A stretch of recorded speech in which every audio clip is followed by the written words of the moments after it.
हूं आपके साथ राखी लांबा और आप देख रहे हैं एचएनएन न्यूज। बुलेटिन का आगाज करेंगे बड़ी जानकारी के साथ। दिल्ली से बड़ी खबर है। शीतकालीन सत्र के दूसरे दिन हंगामे के आसार हैं। एसआईआर के मुद्दे पर चर्चा की मांग लगातार विपक्ष कर रहा है। संसद भवन परिसर में विपक्ष के सांसद प्रदर्शन करेंगे। सुबह 10:30 बजे विपक्ष के सांसद ये प्रदर्शन करेंगे। तो संसद भवन परिसर में विपक्ष के सांसद प्रदर्शन करेंगे। सुबह 10:30 बजे विपक्ष के सांसद ये प्रदर्शन करेंगे। एसआईआर की मांग पर लगातार विपक्ष अड़ा हुआ है कि एसआईआर के मुद्दे पर चर्चा की जाए। इसे लेकर विपक्ष लगातार मांग कर रहा है और आज इसी मांग को लेकर 10:30 बजे का समय बताया जा रहा है जब सदन के बाहर हंगामा होगा, प्रदर्शन किया जाएगा। एसआईआर के मुद्दे पर चर्चा की मांग को लेकर विपक्ष अड़ा हुआ है, जबकि सरकार का कहना है कि हर मुद्दे पर विस्तार से चर्चा की जाएगी। और इस बार 14 संभावित विधेयक हैं जिन्हें पटल पर रखा जाएगा, उन पर चर्चा की जाएगी।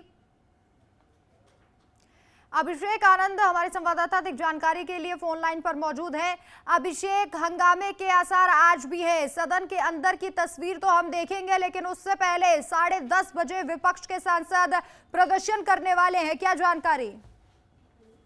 देखिए, संसद का जो आज शीतकालीन सत्र का जो है वो आज दूसरा दिन है। ऐसे में आपने बीते दिनों देखा किस तरीके से संसद जो शुरुआत हुआ, उसके बाद 12 बजे सबसे पहले स्थगित की गई, उसके बाद 2 बजे, फिर उसके बाद आज जो है 11:30 बजे तक जो है वो स्थगित कर दी गई है।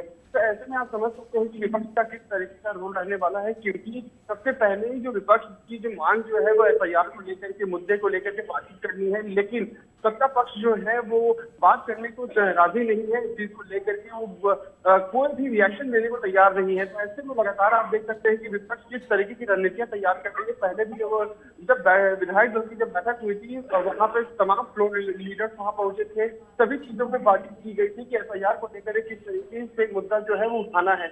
लेकिन लगातार जो है इसको लेकर के भी कहीं ना कहीं दरकिनार किया जा रहा है। हालांकि शीतकालीन सत्र जो है वो काफी कम दिनों के लिए शुरुआत किया गया है, 19 दिनों के लिए, लेकिन इसमें कई सारे ऐसे विधेयक जो है वो भी पास होने हैं। लेकिन कहीं ना कहीं विधेयक भी जो आने वाले वक्त में ऐसा लग रहा है कि ये विधेयक भी जो है वो पटल पे वो पहुंच नहीं पाएगा, वो पास नहीं हो पाएगा। जो लोगों के जो जमीनी मुद्दे जो है, जो परेशानियां जो है वो कहीं ना कहीं इस बार भी जो है भेंट चढ़ जाएगा।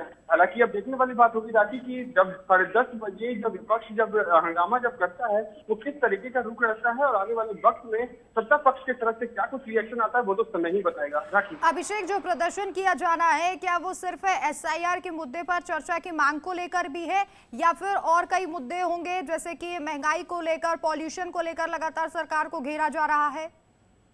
राखी, बिल्कुल। देखिए, सबसे पहले तो बता दूं कि एफआईआर मेन मुद्दा रहा ही है और दिल्ली में जिस तरीके से लगातार दिन प्रतिदिन पॉल्यूशन बढ़ता जा रहा है, लोगों की परेशानियां काफी ज्यादा हो रही है। ऐसे में सरकार की तरफ से जो वादे जो किए गए थे वो कहीं ना कहीं ग्राउंड लेवल पर मैं बताऊं तो वो विफल नजर आ रही है। लगातार सरकार की तरफ से ये कहा जा रहा है कि जो विपक्ष जो पहले की जो सरकार थी उसने दिल्ली को बदहाल स्थिति में दिया, तो इसको बनाने में काफी समय लगेगा। हालांकि काफी समय जो बीजेपी सरकार को भी काफी समय हो गया है, लेकिन इस चीज को लेकर कोई भी इम्प्लीमेंट दिखाई नहीं दे रहा। अब आने वाले वक्त में जिस तरीके से जो बेरोजगारी की जो समस्या है, बेरोजगारी भी जो एक बड़ा मुद्दा है। जो युवा जो है जो पढ़ाई अभी जो करके पास आउट हुए हैं, जो इंडस्ट्रियल एरिया में हो चाहे एमएनसी कंपनी के लिए जो जॉब करना चाहते हैं, उनको भी कहीं ना कहीं उस फील्ड में उनको जॉब नहीं मिल पा रही है, जिसकी वजह से लोग जो है काफी परेशान चल रहे हैं। और लगातार आप भी देखते हैं कि इस मुद्दे को देखते हुए जो बच्चे जो है, जो स्टूडेंट जो है वो किस तरीके से सुसाइड करने पे भी उतारू हो जाते हैं। तो ये भी एक बड़ा फैक्टर है। आने वाले वक्त में देखा एफआईआर को लेकर के और जो दिल्ली पॉल्यूशन जो बढ़ा हुआ है उसको लेकर के, और साथ ही साथ जो बेरोजगारी की समस्या है वो, और साथ ही साथ एक और मुद्दा भी है जो वोट चोरी को लेकर के। क्योंकि राहुल गांधी जब पहले 2 बार जो प्रेस कॉन्फ्रेंस किए थे तो उस वक्त में हरियाणा और कर्नाटक को लेकर लगातार जो चुनाव आयोग पे जो आरोप जो लगा रहे थे कि वोट चोरी करके बीजेपी सरकार जो है वो अपनी सत्ता हासिल करती है, तो इसको भी लेकर के कहीं ना कहीं घेरती हुई नजर आएगी। अभिषेक, आज सदन के अंदर कौन से मुद्दों पर चर्चा हो सकती है? क्या आज कोई विधेयक सरकार पेश कर सकती है? देखिए बिल्कुल आज जो है वो कहीं ना कहीं शिक्षा को लेकर के जो विधेयक जो है वो कहीं ना कहीं पास होना है, ये भी बिल जो है वो पेश हो रहा है पटल पे। लेकिन जो विपक्ष की तरफ से जो हंगामा जो होने वाला है उसमें देखने वाली बात होगी कि संसद जो है वो सुचारू रूप से चलता है या हंगामे में ही वो स्थगित की जाती है, क्योंकि शुरुआत से ही जो माइंडसेट जो है वो विपक्ष का लगातार जारी है। 10:30 बजे का जो ये समय सारणी जो बताया गया है, तमाम जो लीडर्स जो है विपक्षी दल के सभी लोग आज वहां पे प्रकट द्वार के पास सब लोग प्रदर्शन करेंगे। प्रदर्शन के बाद ही पता चलेगा कि संसद वो जो आगे बढ़ेगी या स्थगित होगी। अभिषेक, आज सदन में कई मुद्दों पर चर्चा संभव है और सभी जो लोग हैं वो अलग रूप में नजर आएंगे। सबकी नजरें जो है वो राहुल गांधी पर टिकी हुई है, क्योंकि बीते सत्रों में हमने देखा है कि राहुल गांधी जो तस्वीर लेकर सामने आते हैं, कभी अडानी और मोदी की। हालांकि अब ये मुद्दा ठंडा हो चुका है, अब एसआईआर का मुद्दा है, वोट चोरी का मुद्दा है। क्या राहुल गांधी इन पर भी बात करेंगे?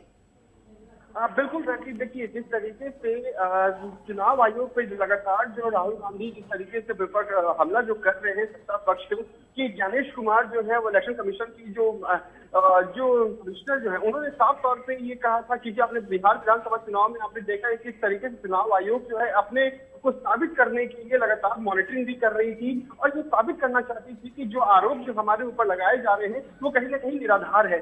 सत्ता पर जो बीजेपी सरकार पे जो जिस तरीके से आरोप लगाए जा रहे हैं, बीजेपी ये कह रही है कि चुनाव आयोग जो है वो अपने मत से काम करती है, अब किसी भी तरीके की कोई प्रेशर नहीं है। लेकिन हो सकता है कि ज्ञानेश कुमार का फोटो लेकर के भी वहां पर वो उतरे और साथ ही साथ जो बीजेपी में जो कार्यकाल जो चल रहा है, जो लोगों को परेशानियां हो रही है उनकी सरकार में, उसको भी लेकर कहीं ना कहीं घटते हुए नजर आएंगे। ठीक है अभिषेक, बहुत बहुत शुक्रिया तमाम जानकारी के लिए आपका।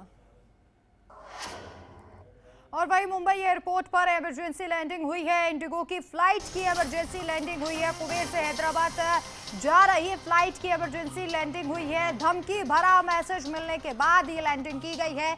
हैदराबाद एयरपोर्ट को मिला था धमकी भरा मैसेज। तो कुवैत से हैदराबाद जा रही फ्लाइट की इमरजेंसी लैंडिंग की जा रही है, क्योंकि धमकी भरा पत्र मिला था, मैसेज मिला था, जिसके बाद ये इमरजेंसी लैंडिंग की गई है। हैदराबाद एयरपोर्ट को धमकी भरा मैसेज मिला था, बम धमाके का ये मैसेज था। मुंबई एयरपोर्ट पर इमरजेंसी लैंडिंग हुई है। इंडिगो फ्लाइट की ये इमरजेंसी लैंडिंग की गई है। कुवैत से हैदराबाद जा रही फ्लाइट की इमरजेंसी लैंडिंग की गई है। धमकी भरा मैसेज मिलने के बाद इमरजेंसी लैंडिंग की गई है इंडिगो फ्लाइट की। हैदराबाद एयरपोर्ट को धमकी भरा मैसेज मिला था। मुंबई एयरपोर्ट पर इमरजेंसी लैंडिंग हुई है।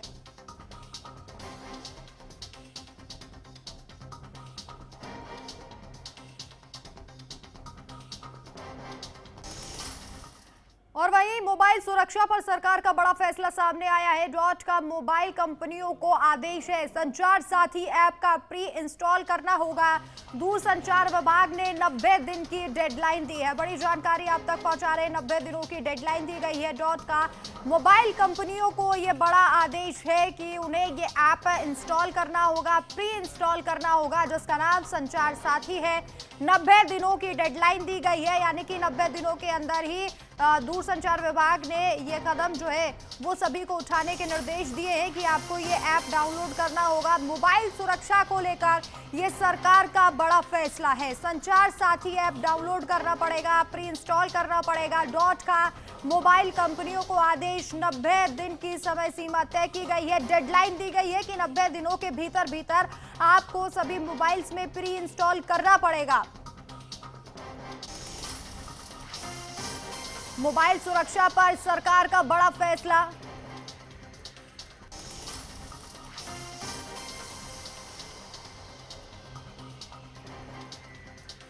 संचार साथी ऐप प्री इंस्टॉल करने का आदेश दिया गया है।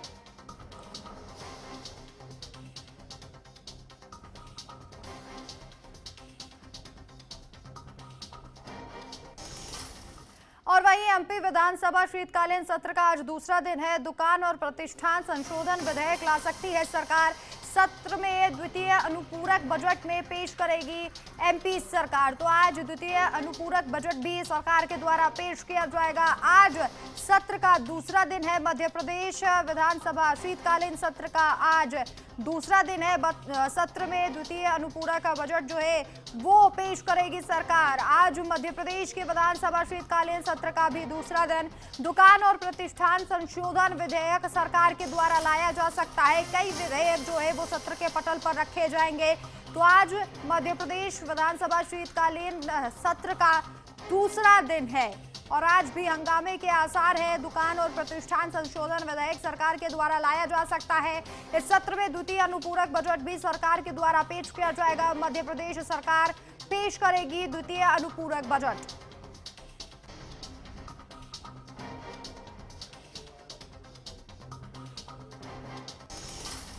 और वहीं डिप्टी सीएम से मुलाकात करेंगे सीएम सिद्धारमैया। आज डीके शिव कुमार से सीएम सिद्धारमैया मिलेंगे। लंबे समय से खींचतान के बाद रणनीतिक मुलाकात इसे कहा जा रहा है और एकता और समझौते का संदेश देने की कोशिश की जा रही है। तो आज कर्नाटक की सियासत का एक अहम दिन है जब डीके शिव कुमार और सिद्धारमैया की एक बार फिर से मुलाकात हो रही है। ये मुलाकात इन अटकलों के बीच है कि कर्नाटक में फूट दिखाई दे रही है कांग्रेस में और इन्हीं अटकलों के बीच दोनों की ये मुलाकात। डिप्टी सीएम मुख्यमंत्री से मुलाकात करेंगे। आज डीके शिव कुमार से मिलेंगे सिद्धारमैया और नाश्ते पर इन्विटेशन दिया गया है। और इसी के साथ साथ लंबे समय से दोनों के बीच खींचतान की खबरें आ रही थी। हालांकि सिद्धारमैया ने प्रेस कॉन्फ्रेंस के दौरान इस बात को क्लियर कर दिया था कि कोई भी फूट नहीं है, पार्टी एकजुट है। ये कहा जा रहा था कि दोनों के बीच कुर्सी को लेकर खींचतान है। चूंकि जब कांग्रेस की सरकार कर्नाटक में बनी थी तो 2.5 साल का फॉर्मूला फिट किया गया था कि 2.5 साल सीएम सिद्धारमैया रहेंगे और 2.5 साल डीके शिव कुमार। लेकिन अब ये कहा जा रहा है कि आधा कार्यकाल हो चुका है लेकिन फिर भी डीके शिव कुमार को मुख्यमंत्री नहीं बनाया गया है। और लगातार वोकालिंगा समाज भी डीके शिव कुमार को मुख्यमंत्री बनाने के लिए जद्दोजहद कर रहा है।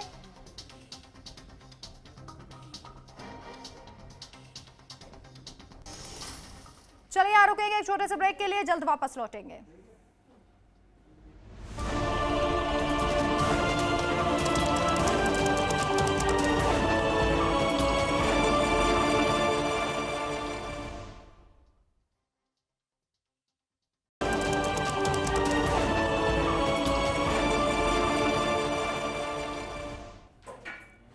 ब्रेक के बाद आप सभी का स्वागत है। महाराष्ट्र में निकाय चुनाव का आज पहला चरण है। महाराष्ट्र में निकाय चुनाव के लिए वोटिंग लगातार जारी है। 264 नगर परिषदों और नगर पंचायतों के लिए मतदान लगातार जारी है। महाराष्ट्र में निकाय चुनाव के लिए वोटिंग लगातार जारी है। बड़ी जानकारी आप तक पहुंचा रहे हैं। महाराष्ट्र में निकाय चुनाव का आज पहला चरण है। महाराष्ट्र में निकाय चुनाव के लिए वोटिंग लगातार जारी। 264 नगर परिषदों और नगर पंचायतों के लिए मतदान किया जा रहा है। महाराष्ट्र के लिए आज का दिन बेहद बड़ा दिन है क्योंकि यह निकाय चुनाव का जो पहला चरण है। किसी भी चुनाव की पिच जो है वो निकाय चुनाव और नगर परिषद चुनावों को माना जाता है।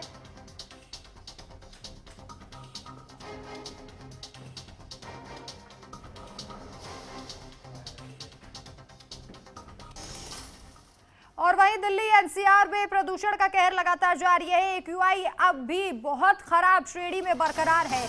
बढ़ते प्रदूषण से लोगों की सांसों पर संकट छाया हुआ है। एक्यूआई अब भी बहुत खराब श्रेणी में बरकरार है।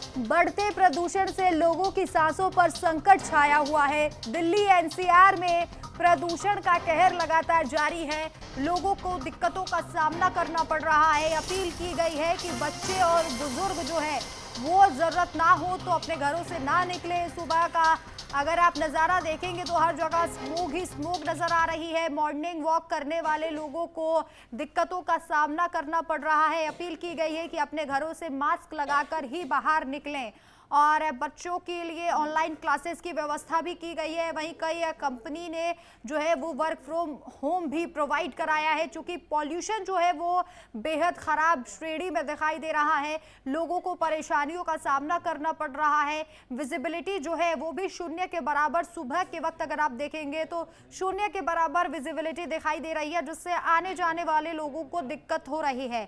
जसविंदर हमारे संवाददाता अधिक जानकारी के लिए फोन लाइन पर मौजूद हैं। जसविंदर, लगातार दिल्ली की यही तस्वीरें और यही खबर हम अपने दर्शकों को दिखा रहे हैं कि बहुत खराब श्रेणी में जो AQI है वो बरकरार है। अभी कैसी स्थिति है? अभी तक जो दिल्ली की हवा गुणवत्ता है वो एक तरह से साइलेंट किलर बना हुआ है, जिससे लोगों को काफी दिक्कत हो रही है सांस लेने में, और गले में खराबी, आंखों में जलन चल रही है। और जो सुबह सुबह मॉर्निंग वॉक पे निकल रहे हैं वो मुंह पे मास्क लगाकर निकल रहे हैं, और काफी जो सीनियर सिटीजन है, बच्चे हैं, उनको काफी दिक्कत हो रही है।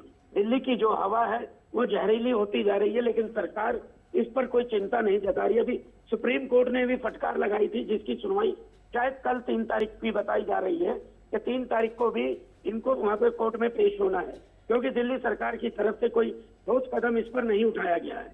ये हर साल का ही हो गया है कि दिल्ली की जो हवा है वो हर साल जहरीली होती है, लेकिन किसी भी सरकार ने इस पर कोई अभी तक ठोस कदम नहीं उठाया है। जी, कौन कौन से ऐसे इलाके हैं जसविंदर जिनका AQI 400 के पार है? जी, आपको बता दें, जहांगीरपुरी जैसा इलाका हो, जितने भी इंडस्ट्री एरिया हैं, राजा गार्डन, रजौरी गार्डन और आउटर दिल्ली, ऐसे तमाम इलाके, इंडिया गेट तक आप देख लीजिए कि ये पोल्यूशन की चादर से ढका हुआ है। लेकिन लोगों को इसमें काफी दिक्कत हो रही है, क्योंकि वो सुबह सुबह जो मॉर्निंग वॉक पर निकलते हैं उनको सबसे ज्यादा दिक्कत का सामना करना पड़ रहा है। जसविंदर, क्या बच्चों के लिए ऑनलाइन क्लासेस या फिर वर्क फ्रॉम होम जैसी सुविधा लोगों के लिए की गई है? अभी ये वर्क फ्रॉम होम तो चल रहा है, लेकिन जो बच्चों के लिए ऑनलाइन क्लासेस चालू की थी वो बंद कर दी गई हैं। स्कूलों में बच्चों का जाना चालू हो चुका है, लेकिन सरकार को चाहिए इस पर कोई ठोस कदम उठाए। जी, सुप्रीम कोर्ट में सुनवाई भी होनी है। जसविंदर, सरकार ने क्या तैयारियां की हैं? चूंकि AQI लगातार खराब श्रेणी में है और सुप्रीम कोर्ट लगातार फटकार लगा रहा है। ये आपको बताएं, कल इस पे सुनवाई भी होनी है। सुप्रीम कोर्ट ने पीछे भी इनको फटकार लगाई थी, लेकिन मेरे को नहीं लगता कि सरकार जो है इस पर कोई सीरियस लग रही है, क्योंकि आप देखें कि हवा जो है दिन भर दिन खराब होती जा रही है। जैसे जैसे सर्दी बढ़ रही है वैसे वैसे यहाँ दिल्ली की गुणवत्ता में जो है खराबी आती जा रही है। आप देखें, दिन भर दिन दिल्ली का पोल्यूशन बढ़ता जा रहा है, लेकिन सरकार इस पर कोई ठोस कदम नहीं उठा रही है। जी, चलिए, बहुत बहुत शुक्रिया जसविंदर तमाम जानकारी के लिए आपका। चलिए, फिलहाल इस खास बुलेटिन में इतना ही, लेकिन आप देखते रहिए HNN न्यूज़। नमस्कार।